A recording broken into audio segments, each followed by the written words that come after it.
네, 2022년 9월 9일 이정훈입니다. 9월 9일 구구절이죠. 제가 누차례 이 방송에서 말씀드렸던 구구절, 북한의 구구절입니다. 우리는 1948년 8월 15일 대한민국 정부를 세웠습니다. 북한은 한 20여일이 더 지난 9월 9일 조선민주주의 인민공화국을 세웠습니다. 바로 그날입니다. 구구절을 맞은 북한, 지난 8월 15일 윤석열 대통령이 밝혔던 대북 제안, 담대한 제안을 걷어찼습니다. 그뿐만이 아닙니다. 중국의 시진핑, 러시아의 푸틴은 핵을 가진 김정은을 적극 지지했습니다. 세계는 복잡한 냉전으로 가는 것입니다. 오늘 조선중앙방송이 시진핑이 보낸 북한 정권 수립일 축하 전문을 공개했습니다.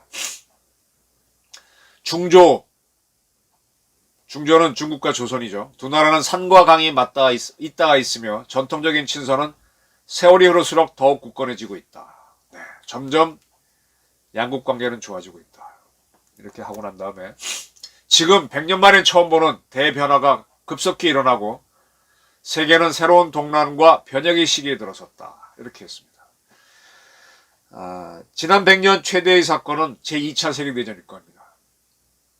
2차 세계대전은 아시아에서는 중국이 일본을 침략하는 중일전쟁으로 시작돼가지고 아시아에서는 37년부터 45년까지 한 8년간 전쟁이 있었죠. 이 전쟁을 통해서 일본이 또 미국을 침으로 해갖고 중국은 미국 편이 돼서 연합국 지위를 얻었습니다. 연합국이 되고 난 다음에 이기고 난 다음에 다시 미국하고 등을 지면서 공산국가가 되면서 또 이렇게 오랜 냉전을 끌고 오고 있는 거죠.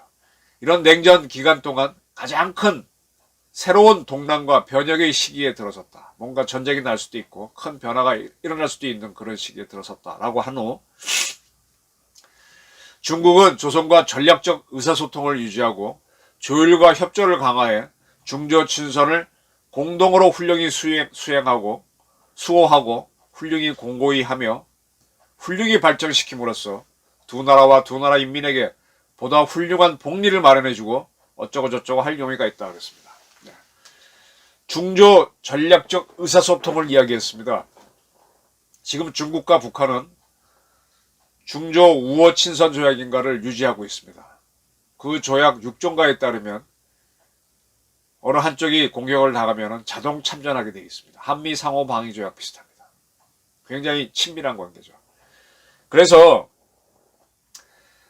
중국은 남북 관계에 있어서 북한을 우리보다 훨씬 우대합니다. 특히 같은 문제가 있을 때 북한에는 중국은 당이 더 우위에 있는 국가죠. 당에서 국제부장이 간다면 우리한테는 국무원, 정부의 외교부장이 오는 뭐 그런 식입니다. 근데 우리는 지금 박근혜 정부 때 중국하고 한라인을 설치했어요. 이게 전략적 의사소통을 위한 수단을 만든 건데 걸핏하면 중국은 그걸 안 받습니다. 그러나 북한은 딱딱 받아줍니다. 그리고 북한에서 외교관계가 아닌 중국 공산당하고 북한 노동당은 우당, 친구관계라 그래가지고 외교관계가 아닌 당의 관계로서 갑자기 요청하면은 그냥 중국을 여행할 수도 있습니다. 김정은이는.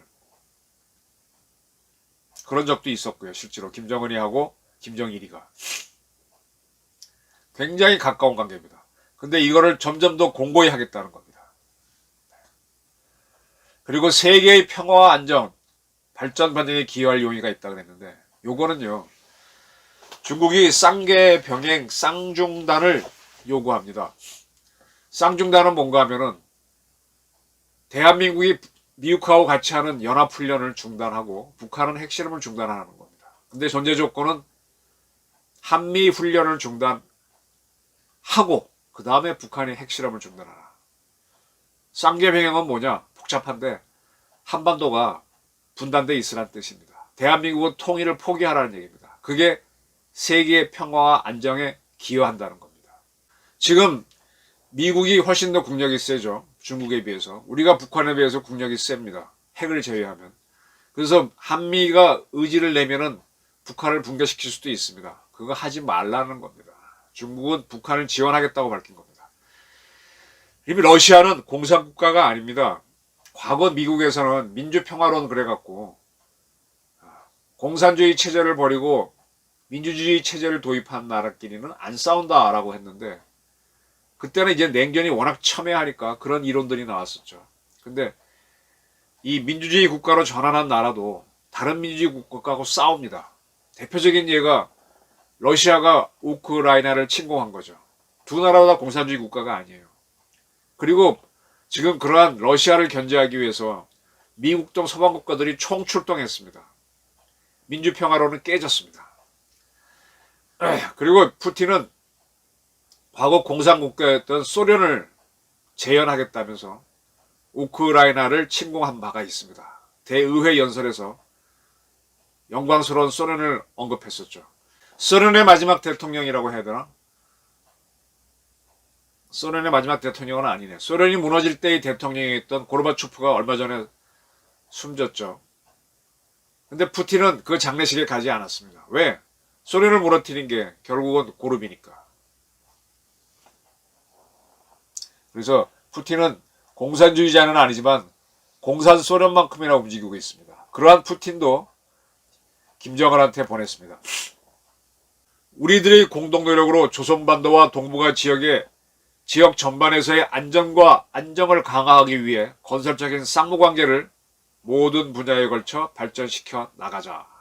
네. 조선반도와 동북아의 안전과 안정을 얘기한 거는 대한민국이나 미국 주도로 통일하지 말란 얘기입니다.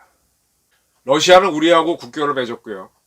물론 중국도 물론 했지만 그리고 그들의 무기를 우리가 사준 적도 있습니다. 그러나 우리 편이 아닙니다. 자, 9월 9일 오늘 북한이 구구절인데 어떤 행사를 할지 모르겠습니다. 하루 전날인 9월 8일 김정은은 최고인민회의 제14기 7차 회의 최고인민회의를 우리에게 하면 국회입니다. 국회가 열려서 시정연설을 했습니다. 미국이 노리는 목적은 우리의 핵 그 자체를 제거해 버리자는 데도 있지만 궁극적으로 핵을 내려놓게 하고 자위권 행사력까지 포기 또는 열세하게 만들어 우리 정권을 어느 때는 붕괴시켜 버리자는 것이다 라고 정의했습니다. 윤석열 대통령은 담대한 제안에서 북한이 핵을 포기하면 뭐뭐 하겠다 했는데 김정은은 윤석열 대통령은 거론하지 않고 미국을 거론하면서 미국이 요구하는 비핵화는 북한 정권을 붕괴시키기 위한 것이다 라고 정의하면서 절대로 받아들일 수 없다.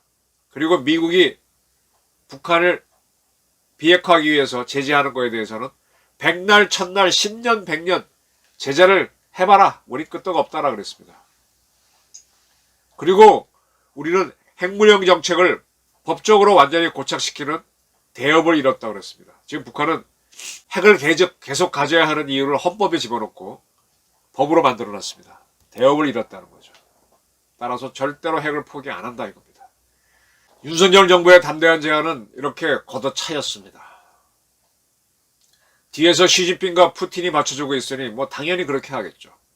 그러면 이번에 권영세 통일부 장관이 북한과 이산가족 제의를 했지만 그거는 찻잔 속에 의미 없는 흔들림이고요. 제의이고 남북은 계속 대결로 갑니다.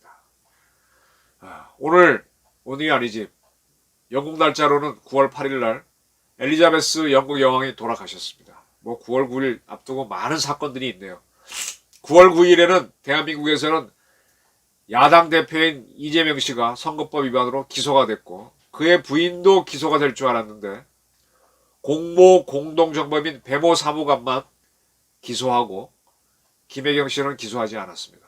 그러나 김혜경 씨 기소 문제는 시효가 중단되기 때문에 언제든지 할 수 있습니다. 검찰이 이재명, 김혜경 두 부부를 한꺼번에 기소하면 여론이 나빠질 수 있다고 본 듯 약간 시간을 끄는 걸로 보입니다. 구구절을 앞두고 대한민국에서는 이재명 파동, 한반도에서는 김정은의 핵무력, 동북아에서는 푸틴과 시진핑이 김정은 적극 지지를 선언했습니다. 시진핑이 얘기한 것처럼 요 근래 100년 사이 큰 동란의 조짐이 보이는 게 사실입니다. 이런 상황에서 이걸 돌파하려면 우리는 어떻게 해야 될까요? 저는 상당히 단호한 조치. 어쩌면 중국과 한판 붙어야 될, 일본이 조선을 합병할 때, 임진왜란 때는 직접 조선을 쳐서 합병하려고 그랬죠. 근데 실패했습니다. 근데 나중에 대한제국을 합병할 때는 종주국이라고 하는 청나라와 싸워서 청일전쟁에서 이긴 다음에 대한제국을 잡아먹습니다. 어쩌면 우리도 통일을 하려면 중국이나 특히 중국을 한번 쳐야 될지도 모릅니다. 부닥쳐야 할지도 모릅니다. 이겨야 할지도 모릅니다. 그런 각오가 없으면 이 위기는 비핵화는 돌파가 안 됩니다. 담대한 제안이 아니라 담대한 결심, 전쟁까지 포함한 그게 윤석열 정부의 요구됩니다. 마찬가지로 지금 윤석열 정부를 안에서 흔들고 있는 상당한 범죄 혐의가 있는 이재명 세력, 그리고 그 뒤에 북한하고 내통했던 문재인 세력을 쳐내지 않으면 어렵습니다. 이 세 가지 과제죠. 내우 외환 동시에 맡고 있는 윤석열 정부가 어떻게 돌파를 할지, 그것이 대한민국 정치 요 가까운 몇 년 사이에 큰 과제가 될 겁니다. 네, 경청해 주셔서 감사합니다.